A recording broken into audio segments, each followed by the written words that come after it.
folks, looks like we are live.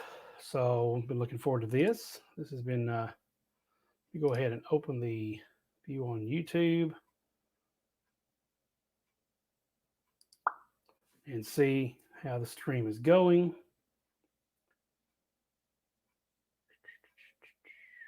Okay, see how that's going here. Check 1, 2. All right, folks, looks like we are live. Oops. All right, good deal. Looks like everything's going all right. I'm going to go ahead and close that. If I need to, I can go back. Actually, any kind of chat stuff should come on my comments. So if you want to be featured, if you're watching this later, go ahead and leave a comment on this video and they will pop up and I will see them. And you can be featured just like this, okay? This is a cool feature that StreamYard offers. And so this is, I'll feature you on here. Today is a special Q&A, all right? We're going to work on some Q&A stuff today. And I had this idea, you know, all these comments every now and then, about once every month and a half, I remember to go check my comments. So let me close that. That's distracting. I remember to go check my comments. And I was browsing through, I guess it was last week, and I was sitting here going, why didn't I think of this before? There's all kinds of questions on my comments that people have been asking, whether it's technique or whatever. Sometimes they'll leave, hey, that was a great video, or I enjoyed this, or whatever. But then I found myself answering questions that I would have rather answered with a video. And I thought, why not just have a Q&A, you know, stream? So I thought, well, let's just do that today. And hopefully this is going out the way it's supposed to. I'm not going to worry about fooling with finding it or anything, but I scheduled it via StreamYard and it put it on my YouTube for an upcoming webcast, an upcoming, you know, live stream. So that's what we're going to do today. We're going to check some of my comments. And if anybody comes in here live and you have a question, technique related or whatever, I'm going to answer that as best as I can. I have my trusty Breedlove Revival DR Deluxe guitar with me, and I thought, well, I'll treat you guys. I haven't done any acoustic stuff in a while, so I figured I'd try out playing some acoustic. I've been working a lot and working very hard on electric stuff for a good long while, and as you can see, barely, I've got some new green strings that I did a video on not too long ago, so you can look at my YouTube channel for that. The DR strings, neon green strings here, okay? So let me go ahead and fix that autofocus. I don't want that thing to be messing up the whole time. All right, I need a widescreen. Why not bump up the color intensity just a little bit? Take the brightness, not down too far, add some contrast. And get that autofocus off of there. All right, that should fix it. Okay, good. Now, so let's see. This should show me how many viewers. Okay, I have 3 viewers. Welcome everybody that's watching. Thanks so much for joining me. Feel free to leave a comment in this video or in the chat or whatever. If you post a comment, it will show up. I'll show up the comments just like this. Okay, so you can see them. So let's see here. Go ahead and delete that one. I'm looking at some other settings here I didn't realize that I had. So if you're new here, please subscribe, click the bell icon, and you'll be notified of live streams like this. Typically, I don't set these up pre-advanced because sometimes they just come in on whim, and I don't really think to set these up quite a bit. But yeah, you're welcome to subscribe and leave a comment and click the notification bell so that you can be notified when I go to these live streams. Let's see, I can get rid of that one. Okay, I think I got everything going. All right, so like I said, we're doing Q&A. We're looking at some of the comments that I have and seeing exactly what people have been asking. Okay, so I wanted to do this instead of having to create an individual video every time somebody asked me a technical question on guitar. I thought, why not just have a video like this, a Q&A? So that's what we're doing. Rather than me creating a bunch of videos to answer questions, why not just have something like this where I can answer a bunch of these? So if you have a technical question related to guitar, bluegrass, or whatever, leave it in the comments and leave it on the chat or whatever, and I will do my best to look at it. Let's see. Okay, so I'm going to go over here to my screen, and I don't want to post. Whenever I find one that I'm going to do, I'll show it to you on the screen. But I try to tell people I don't want any profanity on my comments because it's a family friendly show and channel. So I don't want to post any on here that might take me by surprise. So I don't want to, I don't want to share my screen yet with that. So I'm just going to find some things that have a question mark. So why don't I just search for a question mark here? Okay, so not showing any. That's weird. Show comments contain a question. Will that work? There we go. Let's see if that works.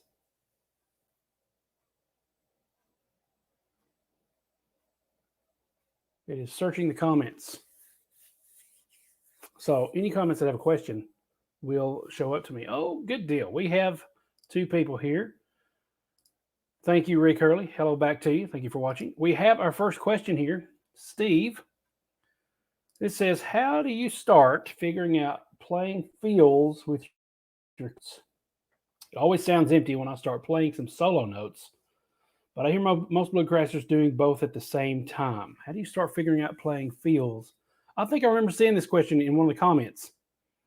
I think I remember seeing this. I'm looking to see if I do. This sounds familiar. I don't see it on here. So we'll go ahead and address that now, okay? So let me see if I can kind of decipher this. How do you start figuring out playing feels with your chords? It always sounds empty when I start playing some solo notes. Okay, I think I know what you're talking about.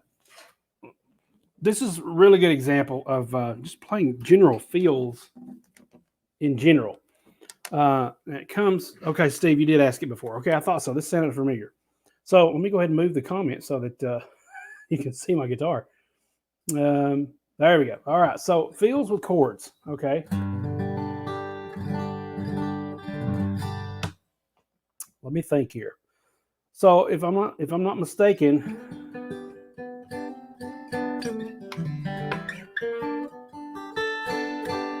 are you talking about kind of like that where you're, and then every now and then you're having like a solo note, but a lot of it is harmonies and things like that? Kind of clarify that just a little bit. That's kind of why I'm understanding this. I thought that sounded odd.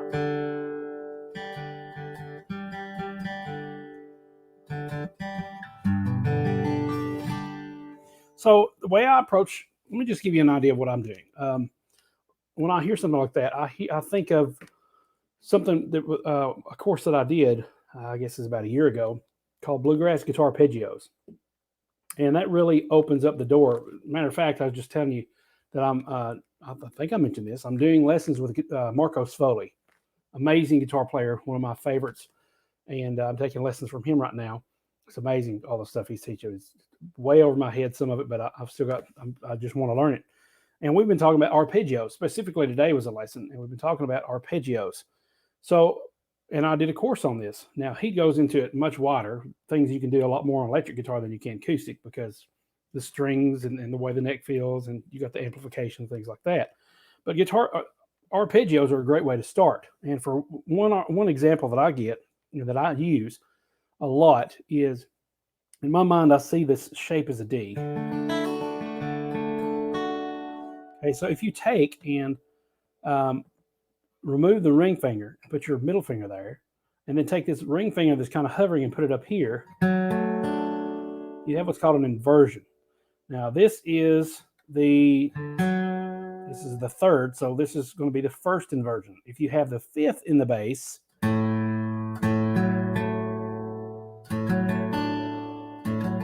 or that'd be 5, 1, 5, 3. That's the second inversion. Now, inversion is just where you rearrange the chord tones on top of each other in the bass. So if you're thinking, also, some people look at the chord, the fretboard, and they think caged, the cage method. If you're thinking cage, this is a C. It's just like a C.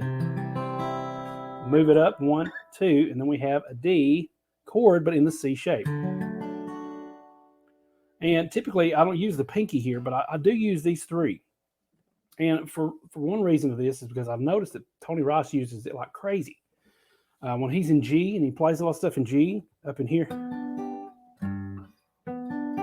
your middle finger's on the root, first of all. Okay, so if you're here,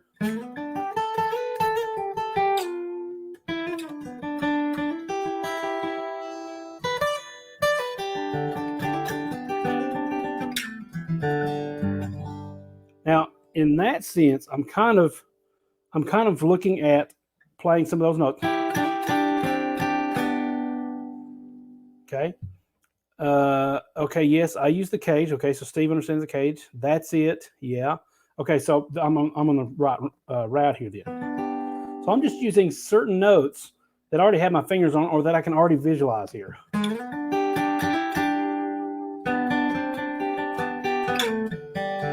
And then when I come down, when I do any kind of transition, I'm just thinking of single kind of notes, unless I have this specific shape, which is like in the cage method, the E shape, which is like E moved up. I think of it as F because that's how I started out learning before I knew about the cage. It was an F chord.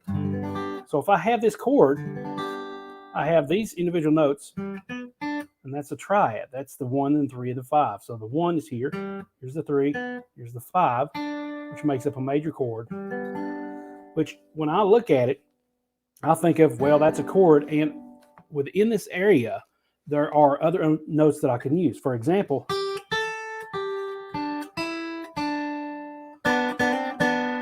okay, so we have, okay, and so I can use all those notes and blend that in harmony with these other notes that I'm holding.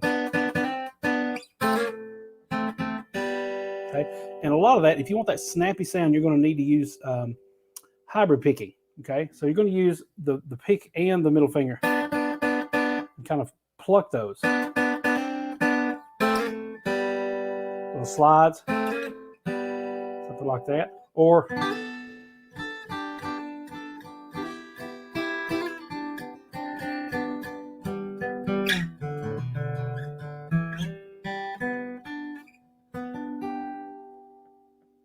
okay, so once again, I'm thinking in terms of this shape, which is, if you think of it in terms, it's an arpeggio shape. In other words, it's the notes individually. And I can use those. And then I've got other things that I've learned over the years, like which notes I can transition on. For example, the bottom note of this string, I can slide down one note, and then I have it up in G, which is the same as that note, rather than going to that, unless I'm looking to go down further and get that kind of feel. Notice how dead that note is versus, I mean, that's really, it's really resonating there. So I'll use that, and then that gets me down to somewhere else in the area that I'm looking for, which is usually the 3rd or the 2nd fret.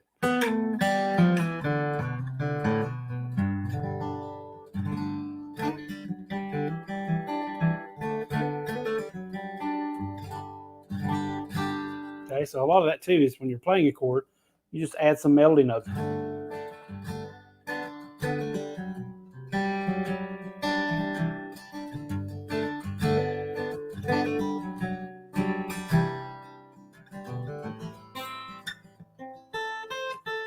Then, once again, my mind goes, okay, here's some arpeggio shapes. Let's see. And I got to go with the D, and the D is right here in the cage method.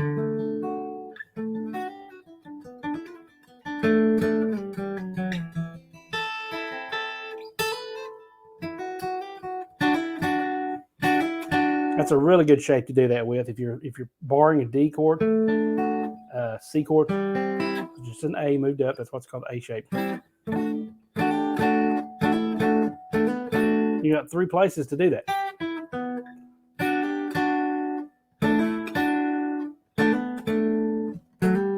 You can even do that.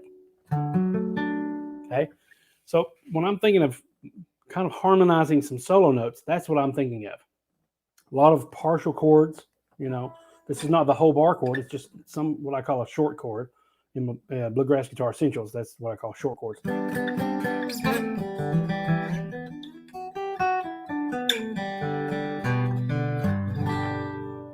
so some of that is I've learned to look ahead and see these shapes before I get there. And those open strings, that G and the D, especially if you're in the key of G, those are lifesavers because that gets you from one place to the next really quickly. And while that's ringing out, that gives you time to think of where you want to land next.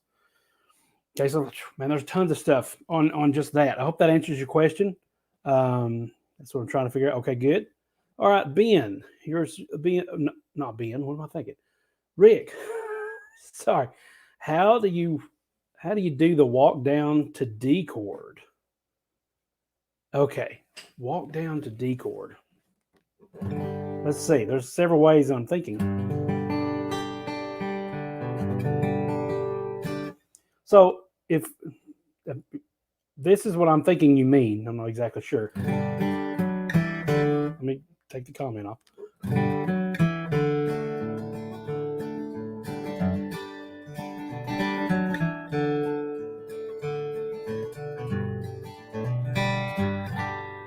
Is that what you're talking about? Let me know in the comment. Let me know in the chat if that's what you're meaning by that. From G to D. Oh, okay. Got you. G to D. So this is a really good question. This is used so much by so many bluegrass guitarists. And let me show you my method of doing this. A lot of times, if you're wanting to go to another chord, you'll use what's known as, I call it a walk down. But it's a simple lick. Kind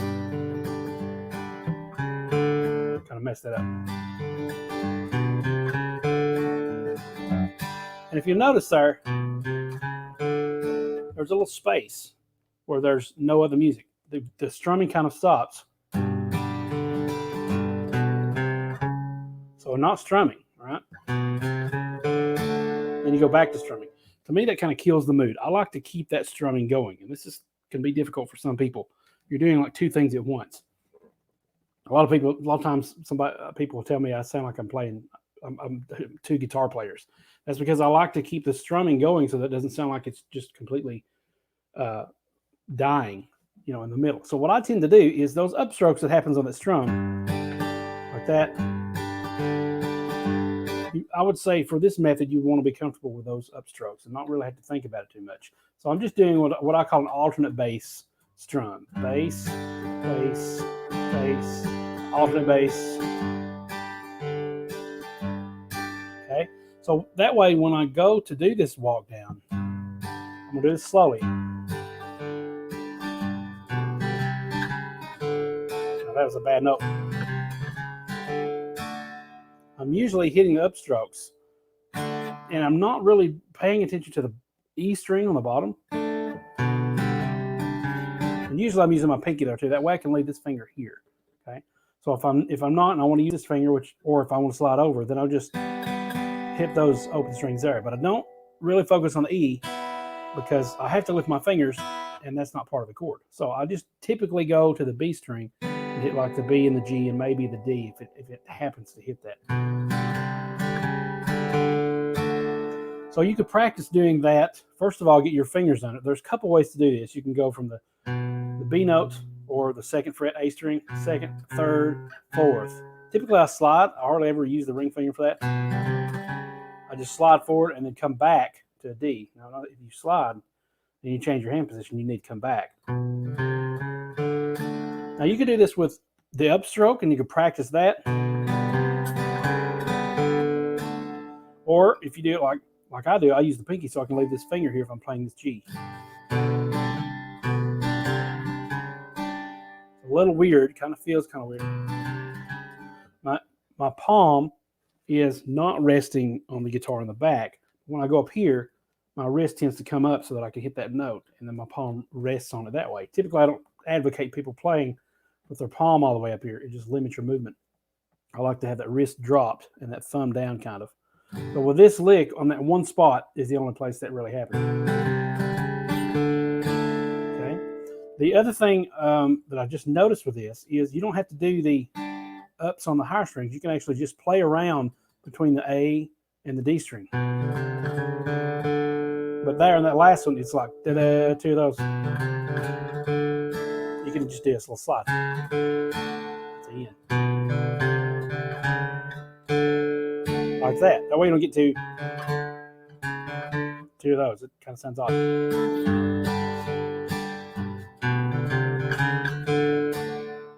Okay, so it's all kinds of ways. Now you don't even have to start from the B string. I mean, it's the B note, second fret, A string.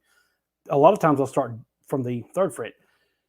The way I kind of think of the guitar, with the second and third frets, they kind of give you different sounds.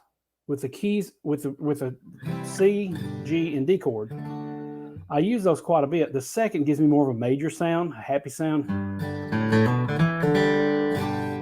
The third one, the third fret on either of those, gives me more of a bluesy sound.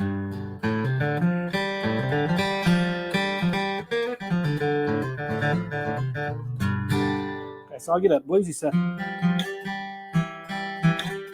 versus a more standard, majory sound. So a lot of times I want more attitude, so I'll put that third fret in there. And that the timing gets off a little bit that way because you're saving an additional stroke. Now in that case, it goes by so fast that you don't necessarily have to have enough stroke.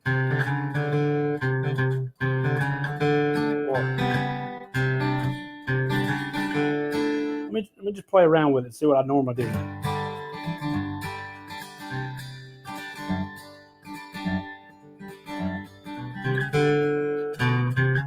do that sometimes.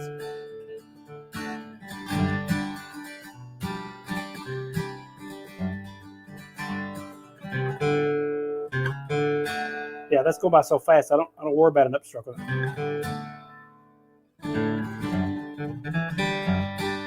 Okay. So hopefully that helps. There's a lot of different ways to get to that walk down, but that's probably the one that I do the most. And the other one that you could do is just walk. But if you do that one, it sounds like you're switching to that key. It kind of sounds off from a G. So I would typically just do that or that kind of thing. All right. So thank you for that question, Rick. Let's see here. Steve replied, I just need to memorize the fretboard more. Thank you so much for your time. Thank you so much, Steve, for your time and tuning in to watch. All right. Rick, that's it. Okay, good. Answering the right questions here. Let's see what we got from the comments here.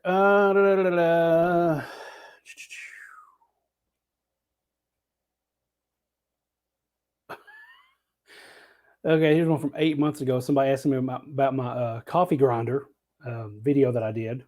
And 8 months ago, surely there's more than that has a question from just 8 months ago. There's got to be more than that. I know I've seen some myself. Yeah, these are almost too old to answer. Or 1 month ago. Okay, here we go. Now we're getting somewhere. Let's see.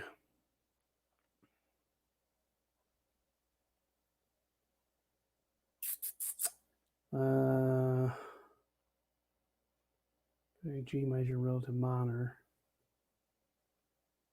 That's just a specific video. I don't know about that one.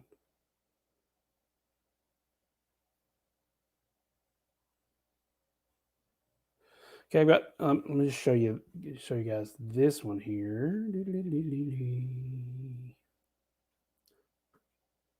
Let's see if this will work. Here's the way I kind of thought about doing this.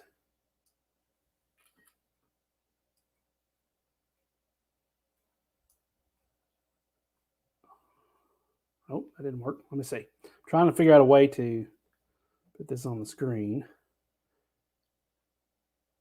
Tell you what, let's just do this. I'll just share my screen in this sense and show you what the comment is, okay? So I know what I can do. I will shrink down so that it can only see one comment. That is what I will do. So let's get that to work in here. Crazy thing. Let's do that.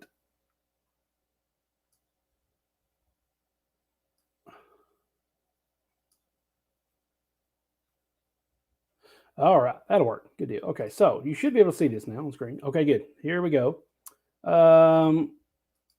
Let's make that bigger so you guys can see this. Okay, so I have a question here from Tyler Toller from 2 months ago. Sorry about these questions being late. He says, hey, Eric, I know this is old, but I have a question. During 12-bar blues, he tells you to capo on 3, yet he plays open. Why is that? That's a good question because I don't know exactly what we were doing there, but let's do a little research. Let's find that out, okay? So let me switch back to me real quick, and then I'll go to view the comment on YouTube. Okay, so what we're going to do, I'll show you this. So there's the comment, okay? So what I need to know is I need to figure out where this happened. So let me show more here because I think I timestamped this not long ago. Yes, I did. I didn't timestamp. I just told you where it was. I should go back and timestamp that. Anyway, 12-bar blues. Where was that at? Fly away.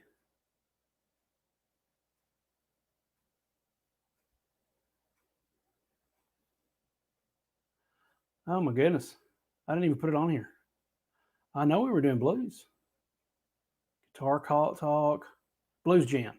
5. All right. So it's probably going to be somewhere out here. So I don't know if you can hear this or not. Maybe you can. Let me see. Is there a... I don't see an audio option here for this. Let me go ahead and fast forward and see if I can find the blues section. And that comes after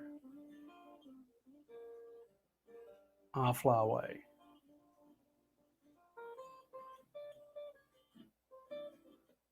Okay, here's what it is.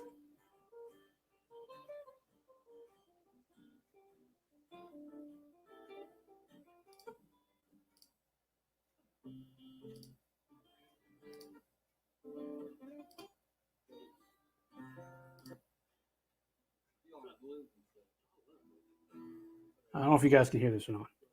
I'll turn this up so I might be able to hear it from the microphone.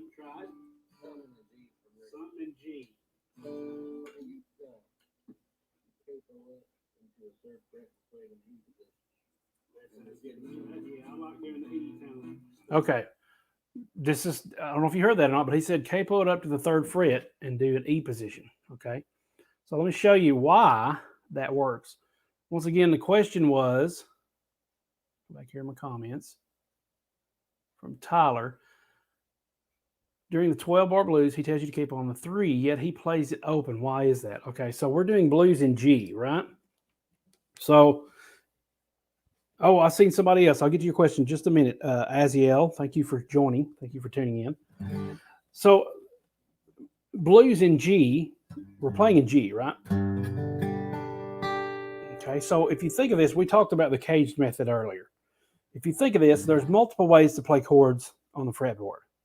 Okay, so I can play a G this way. I can play it this way. I can play it this way.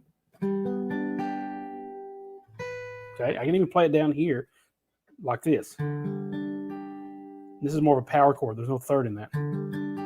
Okay, so I learned early on that you could do this, and this is really important because if you want to learn to solo, it's important to know where those chords are so that you can use those chord tones and play around. That's also what Steve asked earlier about using chords with melodies. So in this example, if I use that bar chord, in the cage method, this is called an E shape. I refer to it myself as an F shape because when I was a kid and I learned F, that's what an F looked like. I didn't know anything about the cage method visualization or anything like that. But this is an E shape in the cage method. And you'll notice my finger's barring here, okay? That's a G, no matter what finger's on it. And also, that's also a G if we put a capo on it, okay? So instead of using my finger to bar that whole thing, what we're going to do is use this capo. It's still a G, all right? And this now, instead of my finger barring here, I'm in an E shape. And typically, when you're playing blues, you'll usually like to play an E.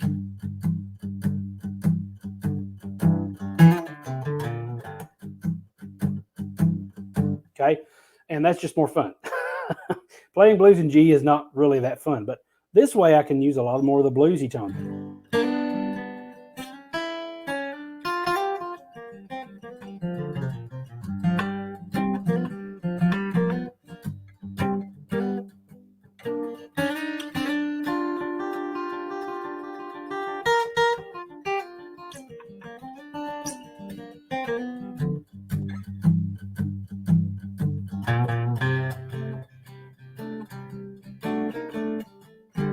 Okay, so that's why that works, is because when we're playing an E shape, the capo on the 3rd fret, we're really playing the key of G.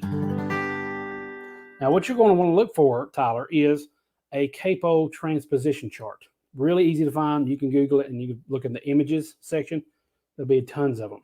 And what that does is it tells you what chords you're playing, what chord shape becomes a new chord when you use a capo. For example, if I'm playing G, but I'm playing it here on the capo 3rd fret, I've already memorized that's going to be B flat. And usually when somebody says, I want to play in B flat, or I want to play in whatever key, if I have to have a capo, I know where that's going to be. Most of the time related to the G position. Okay, so this is B flat, capo 2nd fret, this is A, capo 1st fret, A flat, capo 4th fret, B, capo 5th fret, C. And I've memorized that enough to where I don't have to think about it. And that's because that note is what it's referring to. So this note is a B flat note. So if this is B, that's B flat. Now I'm playing in B flat. Once again, if I go down to A, if I want to play an A, somebody says, oh, we're playing this, but it's going to be an A. So automatically I'll get my capo at, because I'm more comfortable playing on these G licks than I would be playing a bunch of A licks down here. So now I'm an A because there's my root note, and that's an A. An A at the 12th fret's an A, so that's an A. It's different if you go with like a C shape. So now I'm playing in D. If it's 3rd fret, I'm playing in E flat. Okay, if it's 4th fret, I'm playing in F. And as a bluegrass player, I hardly ever play anything past the 4th fret of the capo. It just feels weird. It feels terrible. And unless it's rarely required that I ever have to play anything. If I want to play in C, I'm not going to play it here. I'm going to play C down here. So for that reason, I'm going to be memorizing a bunch of C licks so that I can use this in the shape of C rather than using all my G licks up here. If I'm playing this in D, the 2nd fret D is E. Okay, and I know a lot of licks in D, so I'm comfortable playing that.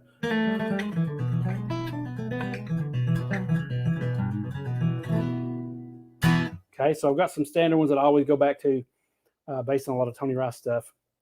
But if you're playing in 3rd fret, it's F because that D string is giving you that root. So I'm in E, that's an E note, move that up. That's an F if I need to move it up. So when I get a capo transposition chart, look for that on Google, and that will help you out a lot, Tyler. All right, let's go back. I'm going to go ahead and switch this back to what it was. Okay, hope that answered that question. Let's go back to my current people in comments.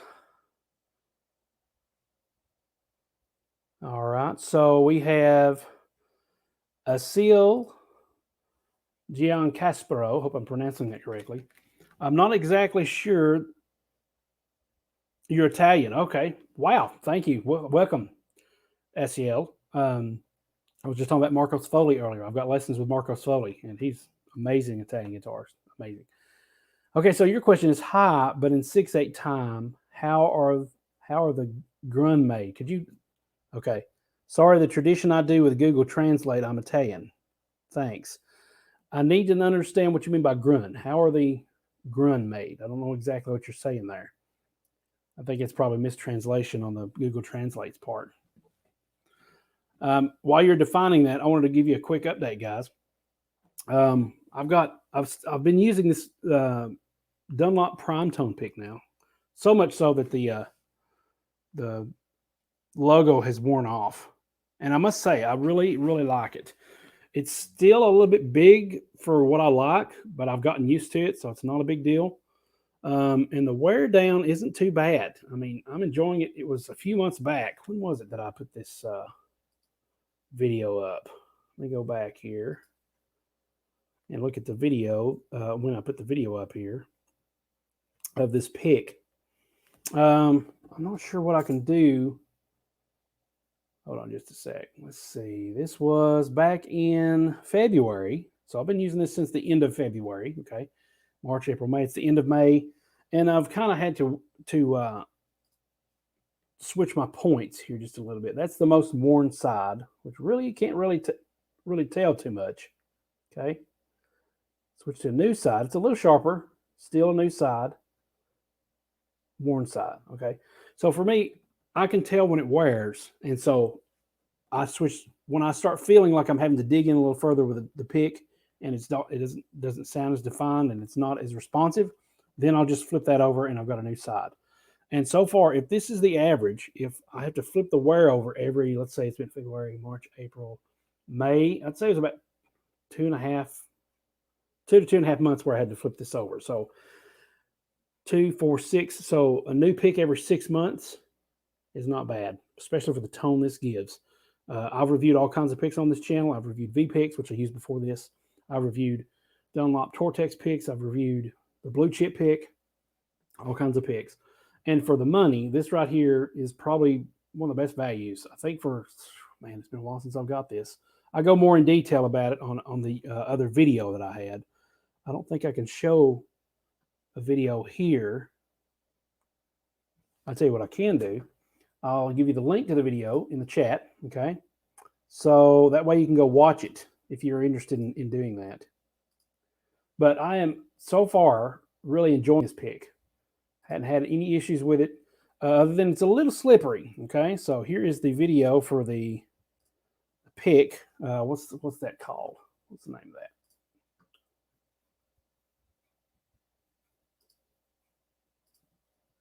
I'll just give you the name of it too. That way you can go look at it.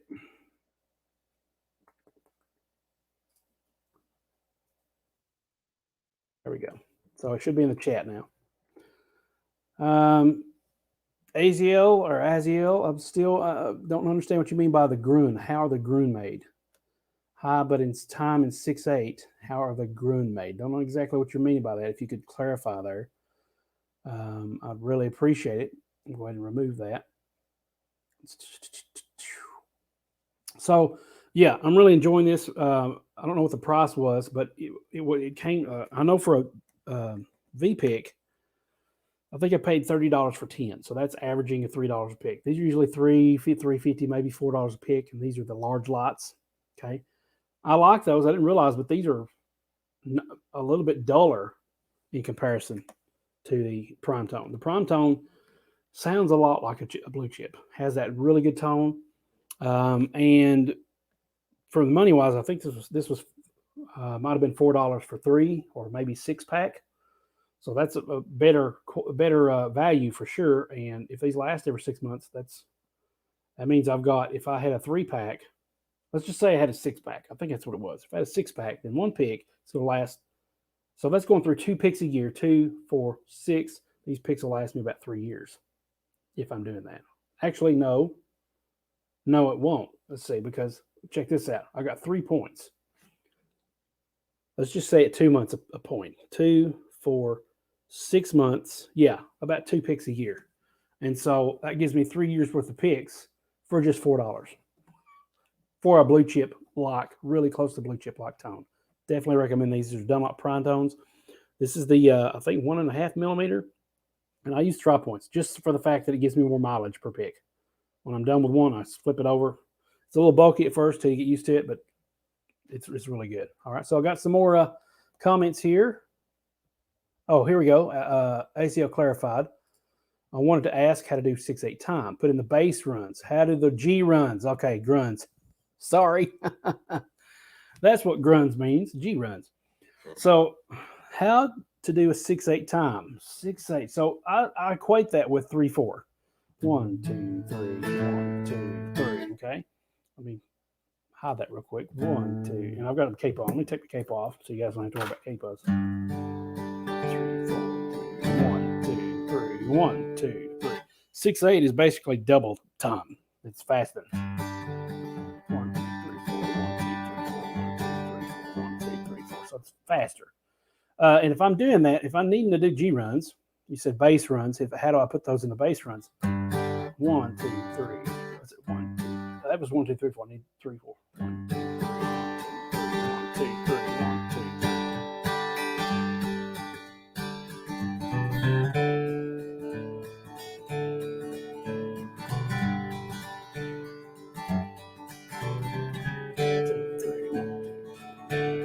Okay, so for me, I would go 1. You still need, the important thing for these runs I didn't mention this earlier.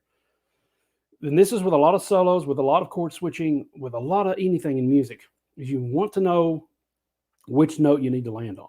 Okay. So for the most part, you're going to be landing on a 1.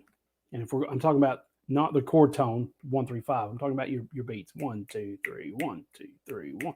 It's the strongest beat. Okay, if it's 4 time 4 4, 1, 2, 3, 4, 1, 2, 3, 4, 1, 2, 3, 4. You actually have 2 strong tones in the 4 time. If you're thinking of drums, like a kick and a snare, 1, 2, 3, 4, 1, 2, 3, 4. You have a kick and the snare is the accent. This is more of an example for like shred. 1, 2, 3, 4. Okay. 2. I'm doing 8 notes. 1 and 2 and 3 and 4 and 1 and 2 and 3 and 4 and 1, 2, 3, 4. Okay, so 2 and 4 are your accent notes. But most of the time, you want to land on the 1. Okay, so whether it's 4 4 or 3 4, for an example, here's 4 4 on that same D run, whether it's a C run, G run, whatever. 1 2 3 4 1 2 3 4 1. Okay, so each one of those notes is now a beat.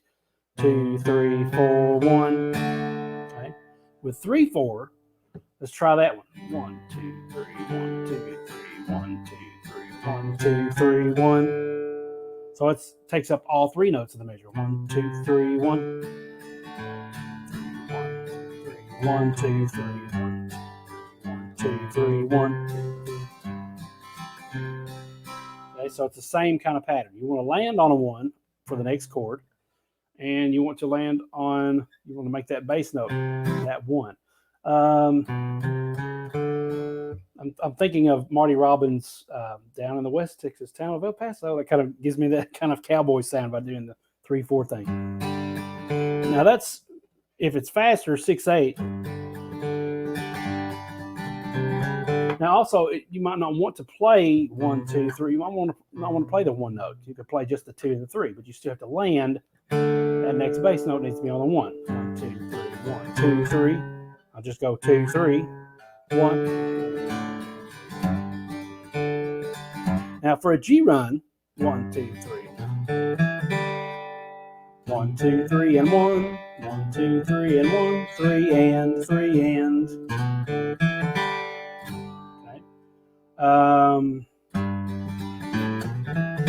Now this is where you're going to have a little faster notes. 1 2 3 1 2 and 3 and 1. 1 2 and 3 and 1. 2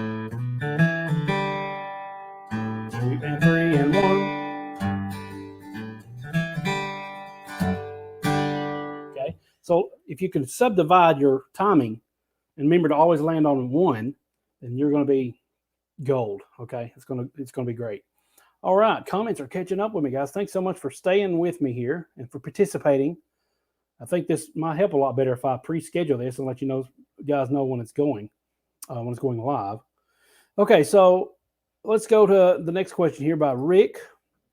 Is there a website or someplace where you can get printed copies of bluegrass gospel songs, like your Life's Pathway book? Oh, okay. So he's talking about.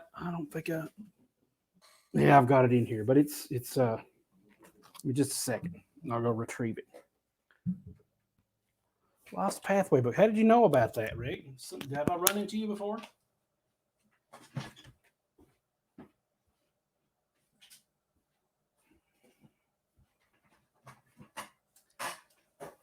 Okay, I think this is a really good question. I've never really talked about my songbook, how this came about. Now, he's talking about Life's Pathway songbook, and this is why, okay?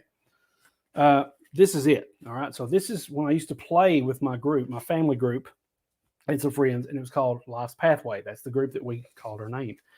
And that's because, I don't know if I've still got it on here or not. I'm dropping everything. Give me just a second.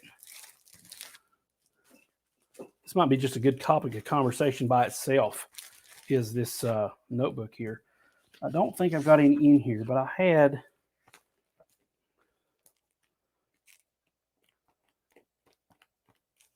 an actual Life's Pathway printout, like a flyer, and it was on the front here. Well, unfortunately, months back, my cat vomited all over my songbook, which she tends to do, vomit over everything. Cats do that. And so I had to peel off the plastic screen and clean all that off. Okay, sanitize it. It's fine now, but I can't put a cover in here now. So I've been in the process for months that I still haven't done to transferring all these songs to a different binder that I've got, which is blue and still has the front cover. But I would take and slip that down in there, and that would say Life's Pathway, and it would have a picture of all of us, and it would it'd have our contact information, things like that on there. Matter of fact, I don't think I've got that with me. I don't think I can see that. Let me look up real quick, see if I can find if I even have it on this computer anymore.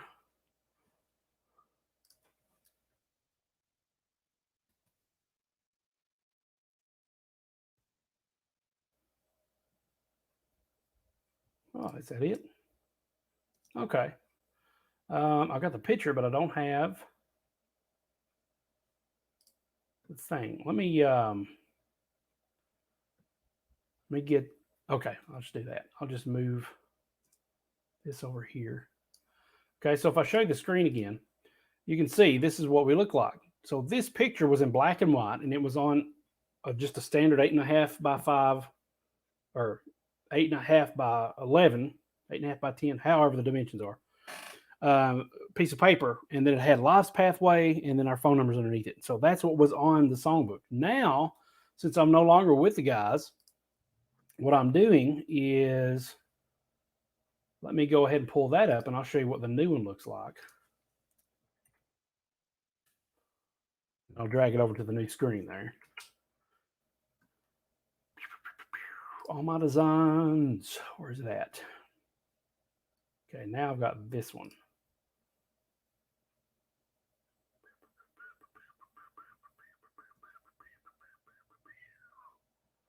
Let me just give me a second. All these technical things. Take that thing off until I can arrange it to where what I need to be here.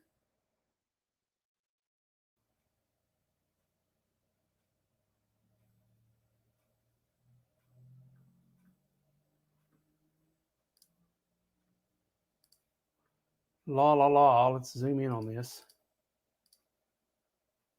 Okay. All right. So now you can see what the new one looks like, which I'm going to put in my other songbook if I can ever get it transferred over. Maybe that's a good project for the summer. But it looks like this: Songs for the Soul. That's what the new thing is going to be. Okay, and it's going to be that, and underneath, which I'm not going to show you guys, is my contact information for bookings and things like that. All right, so that's what it looks like, and I'm going to insert that in there. Now, I know that wasn't the question you had, and I apologize for doing that big ramble, but that's just maybe a good tip for you guys to use. But this songbook, let me pull the question up again. Is there a website? Rick asks, is there a website or someplace where we can get printed copies of bluegrass gospel songs like your Life's Pathway book? So let me just tell you, I myself, over years and years, this is how we started. Okay, I'm old school.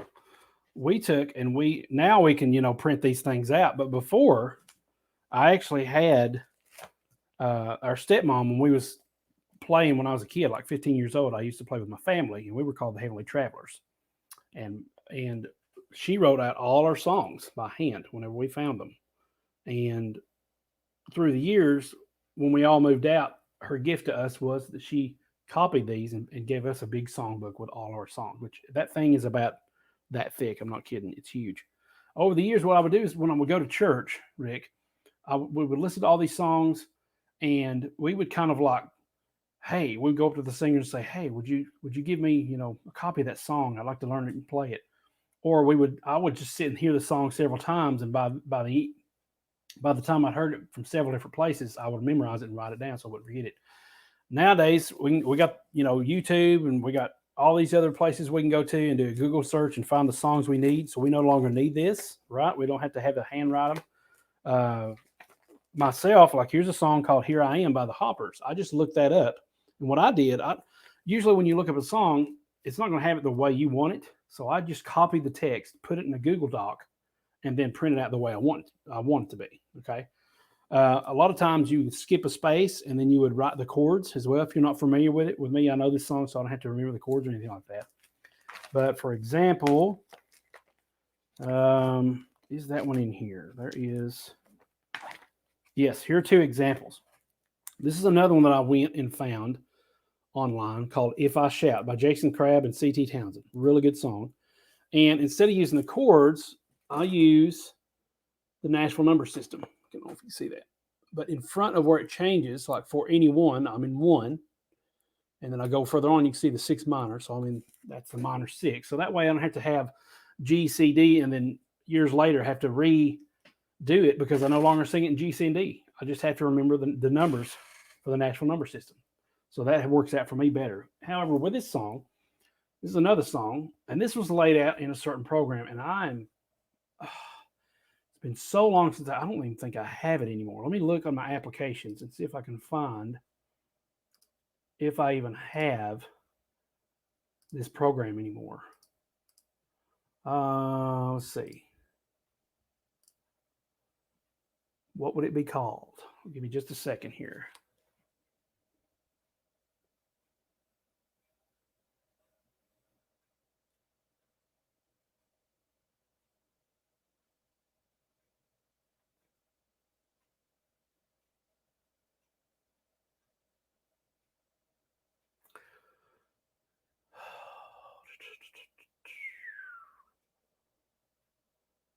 I want to see. It seems like it was called Song Something or Power Something.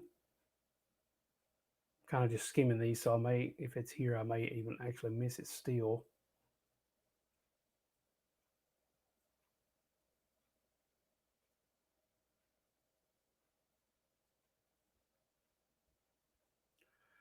I'm not seeing anything that looks familiar. I think I ended up removing it anyway because it was too weird. It was a weird thing to look up and do, but that's what it looks like. The format that came out with was this. Okay, so it had this, you could do it in 2 columns and it printed the chords for you and stuff like that. And then you had you could put a little box for like a bridge or whatever. As far as websites that allows you to find these, see, it's been a long time since I've had to look up a song because all the songs that I really need are in this book or in other books. Or I can really find it just by looking for one song on Google and saying, okay, what's the lyrics to this song? But I can do something as I am a wealth of resources. Okay, so I'm not going to let you down, Rick. Let me go over here to. I've actually thought about doing a course or a product based on all the bookmarks I have on my browser. It's unreal how many bookmarks I have on my browser. So I'm going to look this up real quick and look at some things that I have available. Do I have anything for songs? Practice tools, high performance resources tabs, bluegrass.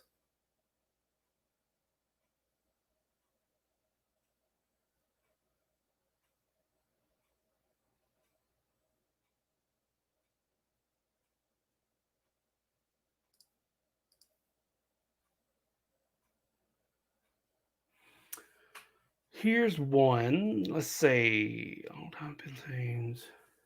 Here's one that I came across years ago. I'll just go to home. Okay, let me just share my screen with you. That'll be a lot easier. Let me just move that back over here. Get on there. Okay. All right, let's share this screen.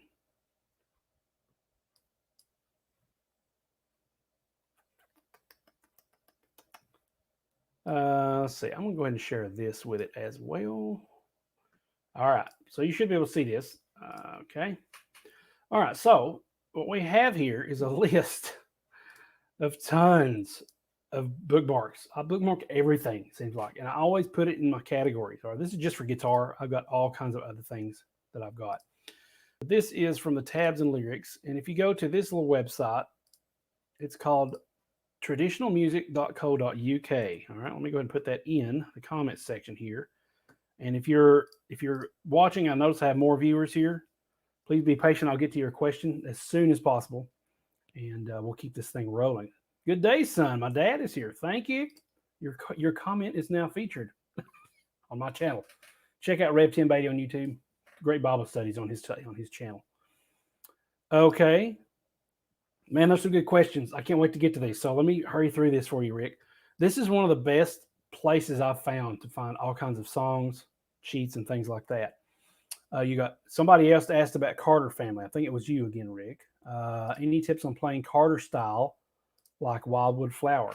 I actually have a lot of those, I think, on my YouTube channel. If you look up Carter family or Carter style or things like that, I think that's on there. Let me go check real quick. I'll do that myself.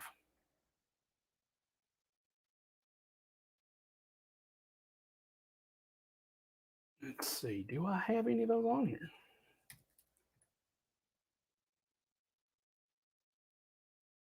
Maybe I don't. Maybe I'm thinking of. I thought for sure I did some lessons on this. Maybe I'm thinking of.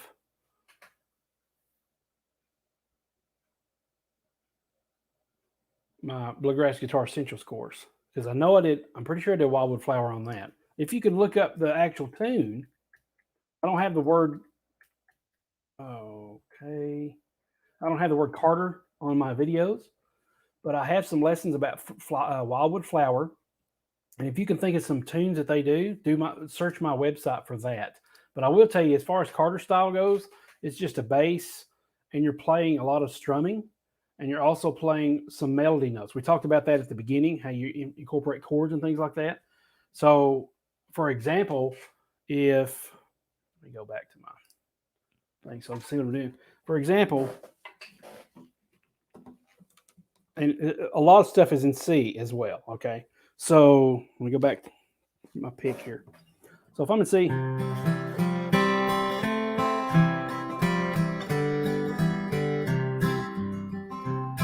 it's a Wildwood Flower. You're holding the C pretty much the whole time.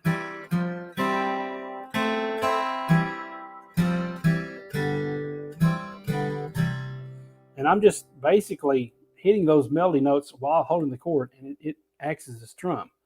You're going to see a lot of stuff like that. Bury Me Beneath the Willows, another one.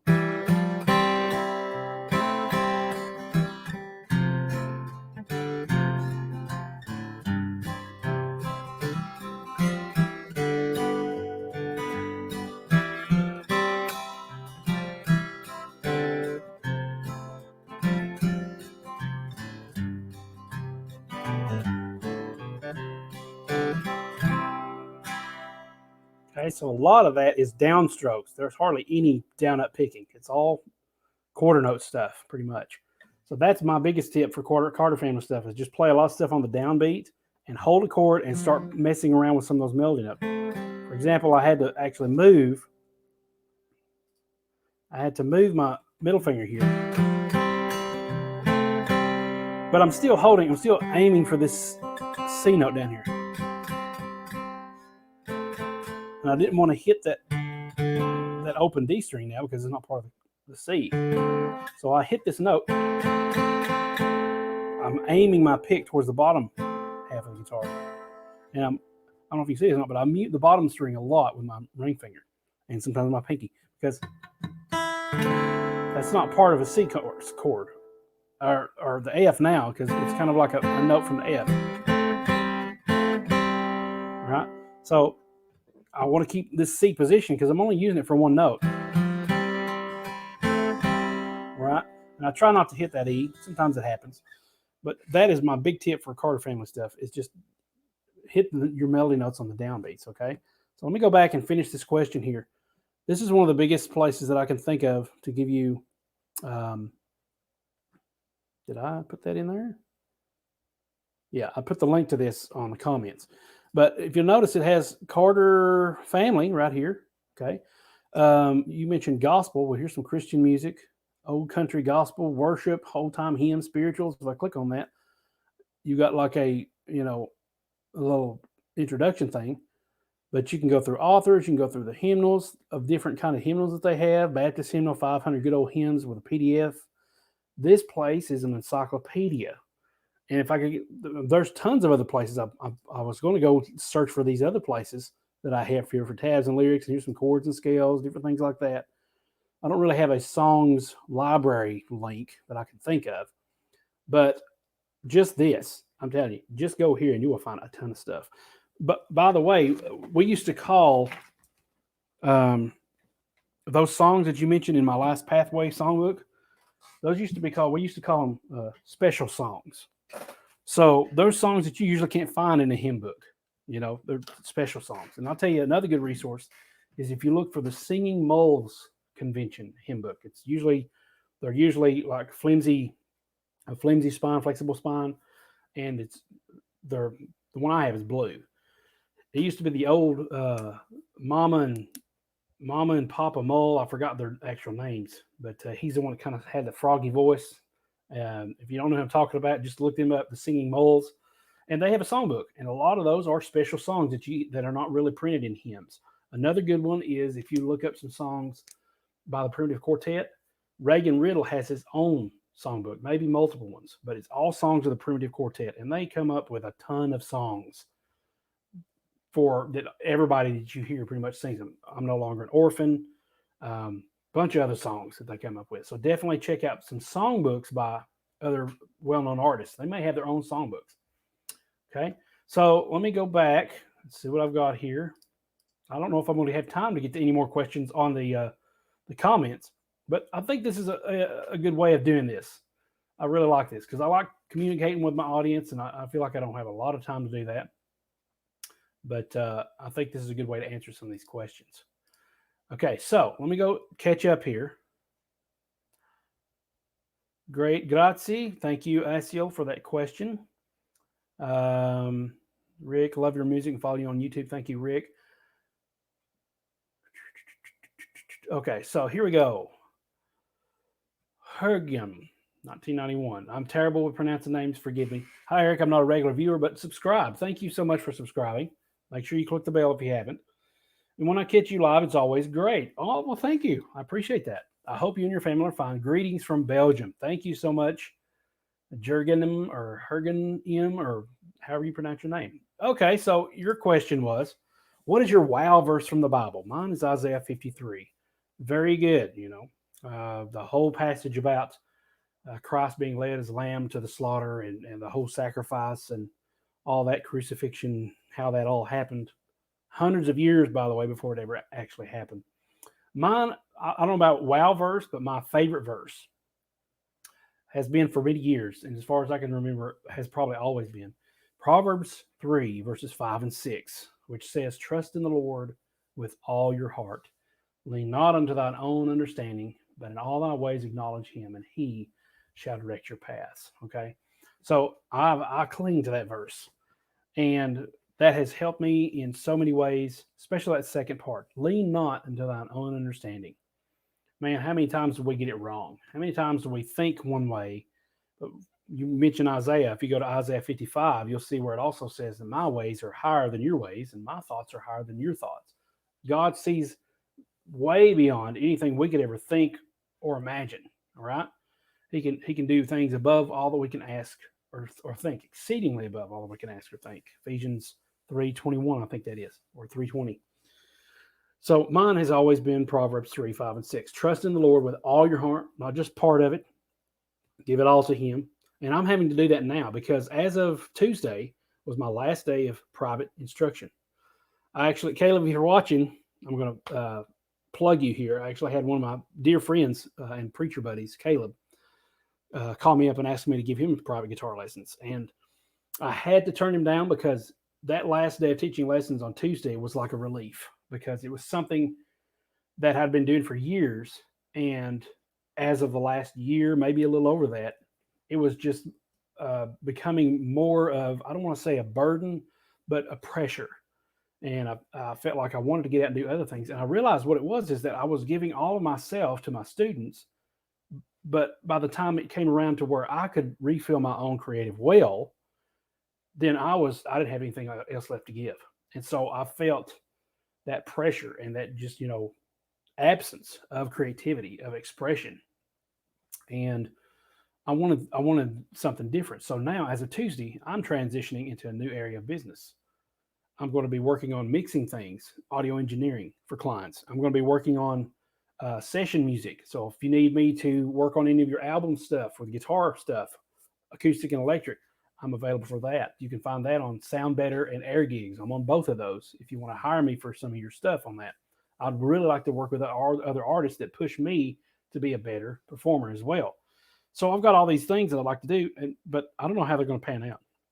I just know and feel in my spirit that that's the direction I need to be taking. And this has happened by several different confirmations. And usually when you're looking to do something, you're looking from God. Okay, Lord, I need some kind of not necessarily a sign because I believe God, but you need some kind of confirmation as to say this is the direction I want you to go. For me, that confirmation in the whole area of mixing was the fact that I won lifetime access to Graham Cochran's slew of mixing courses, and I did that just by entering a simple competition. Okay, I didn't get what I thought I was going to get, but I got so much more value out of it. And now I'm learning all these mixing things from him and from other resources. Graham Cochran, Joe Gilder is great. In the Mix is another good channel if you're interested in that. A lot of great stuff. Learning all kinds of things from Kenny Joya on YouTube for the guy that was spokesman for Reaper, which is the audio, the DAW, the digital audio workstation Reaper. Amazing software. I'm currently starting to mix a new song of mine. It's not new, but it's the newest single that I'm trying to work on right now. So big confirmation. Another confirmation from that was that I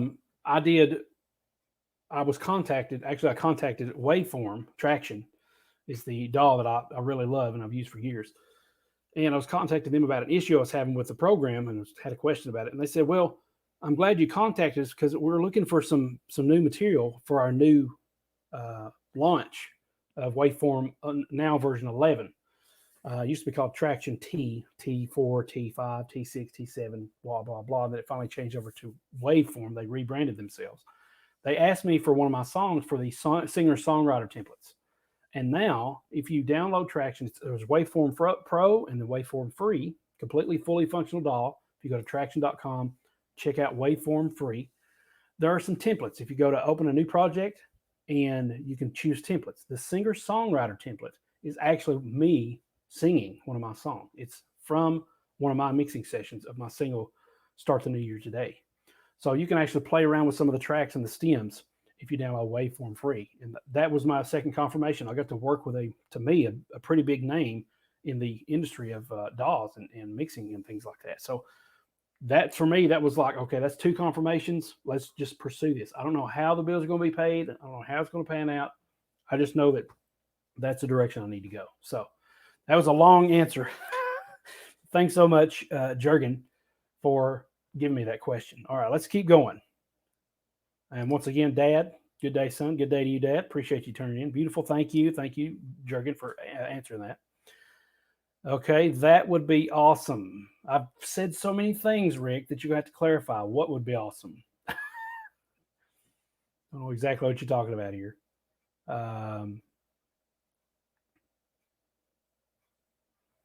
Daniel. Let me get to Daniel, then I'll get to you, Asiel, again. Daniel Helton Music. Finally ordered an 11 rack. Can't wait to try it out. Oh, my goodness. You're going to love it. I love my 11 rack. I've got it right here over to my side, and I've been playing around with some more things. As a matter of fact, let me give you a tip that Marcos Foley gave me in a lesson today. We just had one today. And I was saying that I have a few issues. Of course, my bedroom, the wiring in this room is really noisy and really loud. So it picks up everything. So matter of fact, if I turn my 11 rack on now, hear that? The gate is cutting that off. But you can hear that whenever I play regular guitar and I try playing around with it. You can hear the noise in the background. So it's this wiring. It's not the 11 rack. It's the wiring. So one thing that Marco gave me an idea is that he said he's had a lot of people have some great comments on the 11 rack where they would turn the cabinet off. They would turn the cabinet emulation off and run through a different IRR or impulse response cabinet emulator through their DAW or through their software. So for example, let's talk about that a minute. I'll share my screen with you again. And go ahead and take that off. Take that off. We may get back to that in just a little bit. Let me see here. Where's it at? Up. There we go. Bingo. Perfect. Okay. So I'm going to reduce that, and I'm going to open the 11 rack editor. Okay. So let me share my screen with you now. You guys should be able to see this. So let me go ahead and check and remove this. Okay, so you can see my screen now. This is the 11 rack editor. And if you don't have this, you definitely want to check it out. I assume, Dale, I called you Daniel. Sorry about that. I assume, Dale, that you've watched my video on my 11 rack. If you haven't, you need to do so, especially if you're running it on a Mac. It's very finicky. Macs are very finicky, especially now that they've got this Catalina stuff going on. But the 11 rack editor is something you definitely want, and it works on a Mac. Okay, you have to install this. You need to install the driver, all that good stuff. But this is a standalone editor. It's not a plugin that you can use in like Pro Tools. You could use it in Pro Tools, things like that. What has happened here? There we go. You used to be able to use it in Pro Tools as a plugin. You might still be able to do this, but this works as a standalone thing. In other words, anything I do on this is going to be done on the 11 rack itself. Okay, so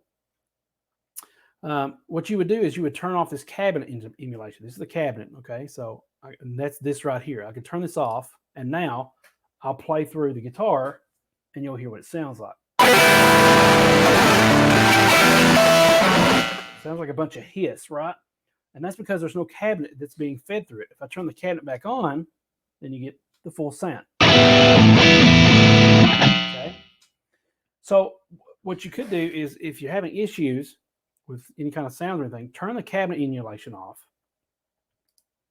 and then open up your DAW, let's say Traction or Reaper, Waveform or Reaper, and you can pull in a different impulse response. They're called impulse responses, and they're usually a plugin that you can pull in that emulates the cabinet. Back in the day, like Digitech was really big on amp modeling, and we still have amp modeling today with the Kemper profiler and with Axe effects and things like that. Well, wasn't really concerned with the cabinet modeling. Impulse responses is basically cabinet modeling. Okay, so you can turn off the cabinet modeling with this and go through a different cab through your DAW. Another software that I use quite a bit is PV Revolver. Okay, PV Revolver. Oh boy, we're getting the feedback because of this. Give me just a second.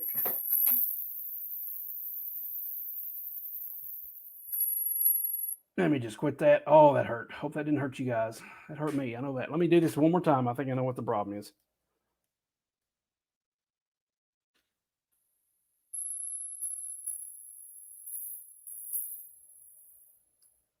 Okay. Whew. Much better. All right. So Revolver here. This was the input causing this because it was seeing the feedback from the speakers and stuff. So Revolver is basically kind of like the 11 rack, but it's you got amps effects, you got amp modeling, and you can model a cabinet, and you can have some rack effects at the end. Okay, so if, for example, if I load up one of my presets, okay, and they got all kinds of presets. Now there's a lot of them that are free, but a lot of these are demos. Got to go and get ready for Revival. You and all your fans have a blessed rest of the day. Thanks so much, Dad. Rev Tim Beatty says. Let me know. Make sure that you're not hearing any feedback or squeal like that, because it seems maybe it's just that's in my head now and I can't get rid of it. But let me know if everything's okay in the audio. Give me a comment, somebody. But going back here, I've got my own presets here based on a lot of free cabinets and free amps. So Marshall Super Leads, Foley Lead. This is Marcos Foley, my setting that I've created. So if I click on this, it does that, right?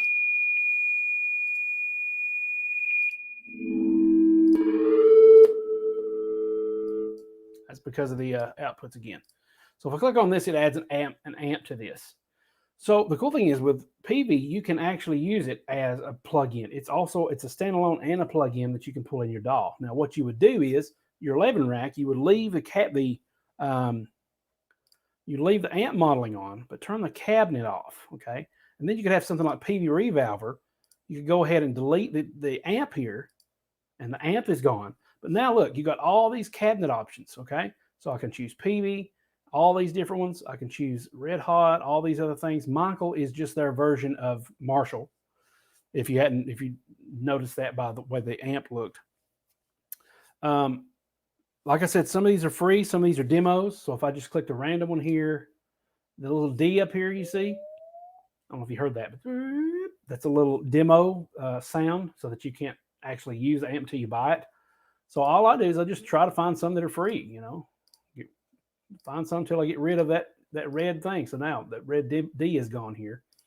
And I can use a Valve King cabinet, okay? And if I want to add other stuff, I click on this and it lets me add other stuff if I want to, okay? There's a RR cabinet modeler, light cabinet modeler, light cabinet modeler. That's basically what this is. This is all cabinet modeling. So I bypass the amp on this and bypass the cabinet on my 11 rack, and now I have a completely different tone, okay? So let's try that for a sec, okay? So now the cabinet is on my 11 rack. That, right? It's terrible, okay? So let's take the input. Let's see if this will work. Don't know if it'll work or not like I've got it set up.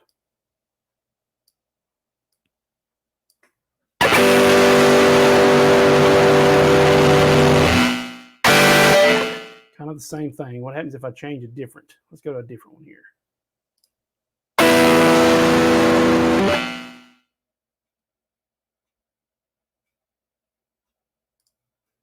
Okay, these are my input.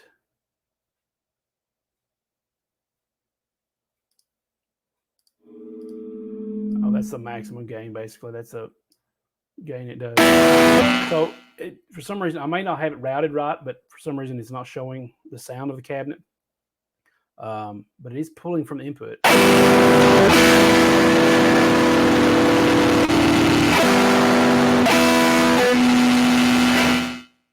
Okay, so what you would just kind of tweak a lot of this stuff. Maybe if I go.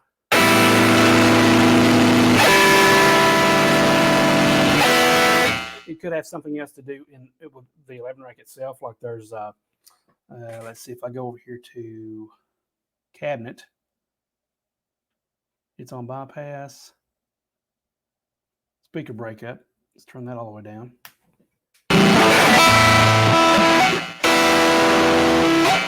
Okay, so it still sounds trashy. So you may have to tweak it a little bit, but I would look into some impulse responses for that. Let me go back and exit this and quit it. Turn my cab back on. There we go. You have to have a cabinet or it's going to sound trashy. It's going to sound terrible. All right, so I know it wasn't a question, but I want to go into that. I hope you enjoy your 11 rack. It's an amazing piece of gear. And if you're curious about controlling it with the 11 rack editor, go check out my video on that. Speaking of which, let me just go find. There is. Hello, welcome to another Reefer Vlog. There's another video. The video that I was actually watching. See if I can share this with you guys. Yeah, this video, I'm going to post this for you, Dale.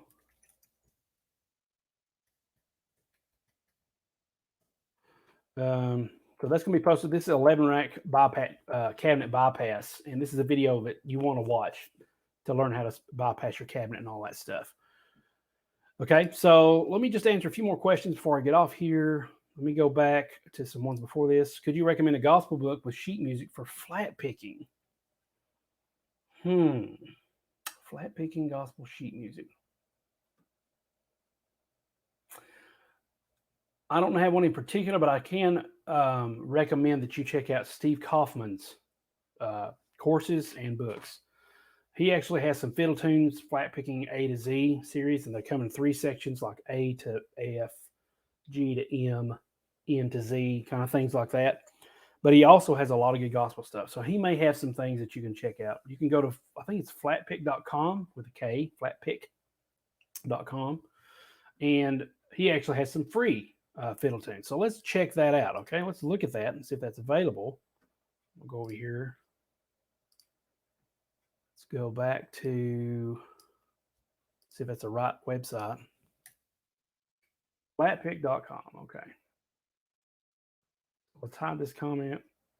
Check this out. Flatpick.com. Here's the URL. Okay, so if you go to lessons, okay, you can look at some of his lessons here. Let's see. Scroll down, download Steve's online lesson brochure. Mandolin for beginners. Here's some registration things. They used to have, and I'm sure they do somewhere still, they used to have some like free PDFs and stuff. Can't think of where that would be. Single lesson downloads, features, download free stuff, free licks and lessons. So you could go there. And here's some free things. There's a flat pick lick trick. There's a whistling roofers for mandolin. I don't see any gospel stuff, but if we go to his products store, instructional books or instructional DVDs, either one, I really recommend a lot of his stuff. My main one that I really like of his is picking up speed. That will really whip your right hand picking hand into shape as far as playing fast runs. He really knows his stuff. So if we look for, let's just look for gospel. 20 gospel songs every parking lot picker should know. There's one right there. Okay.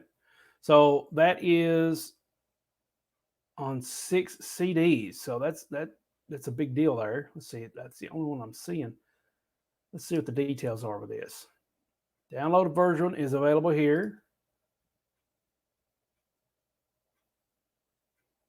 So you might want to try the download version. It might be a little cheaper. Matter of fact, it probably will be. Okay. Steve Kaufman, platform, all this other stuff. Go back here. So this is by a group, a brand called Homespun. They use that a lot. Okay. So this is learning disc, 6 discs, 20 gospel songs every parking lot picker should know, 6 CDs plus a large book. You can actually go to homespun.com and see if they have it for cheaper. I don't know, or whatever. But I recommend Steve Kaufman's stuff. He is a 3-time, as far as I know, the only 3-time, I think, Winfield Bluegrass champion. And he knows his stuff. He's really, really good. So definitely check him out. I can't think of any other gospel sheet music things other than maybe you want to try like Hal Leonard or Mel Bay or things like that. So hopefully that'll help you out, Aziel. Finally, we're at 11 rank. You're muted. Okay. Your mic's muted. Give me just a sec.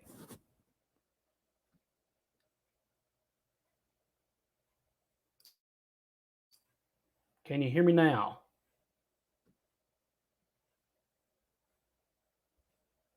Can you hear me now? Let me know if you can hear me. Keep talking until I know if you can hear me. Can you hear me? Can you hear me? 2 viewers. That's not good. Oh, I'll tell you what. Let me go back to the actual thing on YouTube, and I will see if I can hear it myself.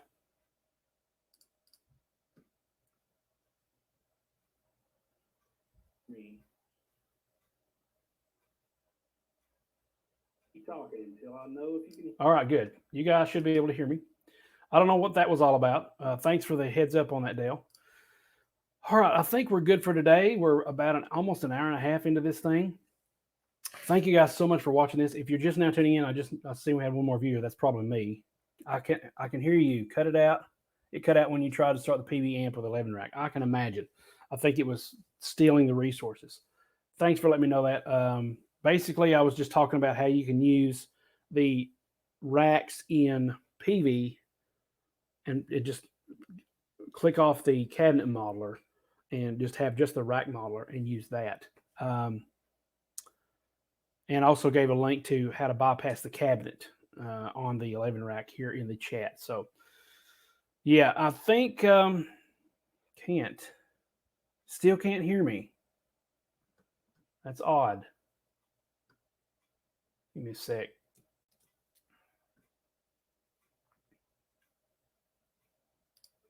And just have just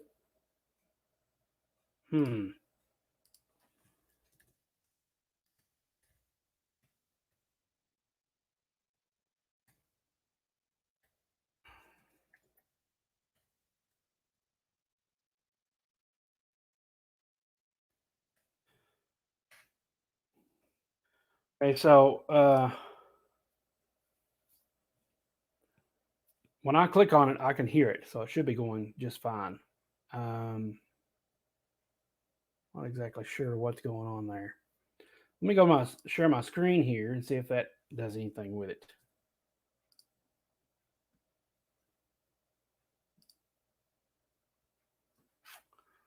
I'm checking to see if I. Okay, so let me mute that. When I go to my screen, I'm going to see if the audio is still in there.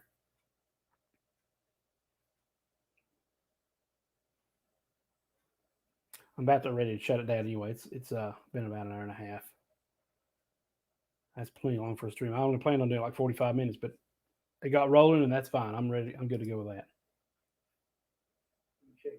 Okay, yeah, it's playing just fine on my live stream, so I don't know what's going on. Let me go back. It's working now. Weird. Yes, I don't know what happened there, Dale. First time that's ever happened. That's kind of weird. I don't know. Now I'm curious. Let me go back and see if it does that. If I go back here, let me try to find where I was playing with the PVM modeling. You can model a cabinet. If you basically kind of like the 11 rack. Get off here. Okay. It looks like it's working just fine. So hopefully it didn't have anything to do with my end. So it must have happened something happened on your end, Dale. I don't know what happened either, but I'm going to go ahead and get off here, guys. It's been great chatting with you guys. Thank you to everybody that has come. Special thanks to Dad. Check out his website. A lot of good Bible studies on his YouTube page, Rev 10 Bay. Just look him up on YouTube and you'll be able to find a lot of his stuff. So he says for us to have a blessed rest of the day, and we're going to do that. Hope you guys are having a great day yourself. Thanks so much for tuning in. If you haven't, please, please, please be sure to subscribe, okay? Subscribe and click that bell so that you can be notified when we do live streams like this. I think for the most part, I'm going to try to schedule these in advance again. This is my Thursday video for this week. I wanted to do that. So every now and then we'll just do another live stream like this, just to answer questions. But yeah, please check out my Patreon as well, www.patreon.com/Eric Beatty. You can check that out, and I have all kinds of things available there that are additional content. I haven't been watching it too much, trying to still create content for it, but I haven't been focusing on it a whole lot because I haven't been seeing a lot of people sign up. So there's nothing to really, nobody to really give anything to. But there's plenty of stuff there already. All right, so there's still plenty of stuff going on, and whenever I have stuff available, it will be there. All right. So thanks so much for watching. I'm going to keep rambling if I don't get off here. We'll see you guys in the next video. I do have a gear video that I'm almost ready to put up. It will be coming soon, probably within the next week. So definitely stay tuned for that. That'll be next Thursday when that comes out, most likely. Almost done with edits on that. So plenty of stuff to do. So I'm going to get off here and call it a day. Thanks so much. We'll see you guys on the next live stream video, whatever it is. And you guys have a great rest of your day. Later, bud. I'll go back and watch the parts I didn't hear. Thanks, Dale. We'll see you guys later. God bless. Have a great day.